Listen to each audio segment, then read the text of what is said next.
నవీన ఇలా అడుగుతున్నారు, వంటింట్లో ఎక్కువగా ఒకే రకం ఆయిల్ యూజ్ చేయాలా, తరచుగా ఆయిల్ మారుస్తూ ఉండాలా, తెలియజేయండి. హలో నవీన గారు, మనం కిచెన్లో రకరకాల కుకింగ్ ఆయిల్స్ యూజ్ చేస్తూ ఉంటాము.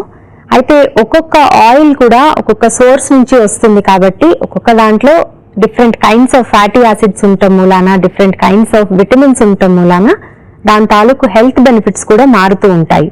సో ఎప్పుడూ కూడా ఒకటే రకమైన ఆయిల్ యూజ్ చేయడం కంటే కూడా పీరియాడికలీ, అంటే కనీసం మంత్లీ వన్స్ కానీ కనీసం 2 monthsకి ఒకసారి అయినా సరే ఆయిల్ రకము, అంటే వాడేటువంటి ఆయిల్ టైప్, అంటే మీరు పల్లి నూనె వాడుతుంటే అది కొన్ని రోజులు, అలాగే రైస్ బ్రాన్ ఆయిల్ కొన్ని రోజులు, సోయాబీన్ ఆయిల్ కొన్ని రోజులు, ఇట్లా మారుస్తూ ఉండటం వలన ఆ ఆయిల్స్ లో ఉండేటువంటి అన్ని న్యూట్రియంట్స్ మీరు పొందొచ్చు.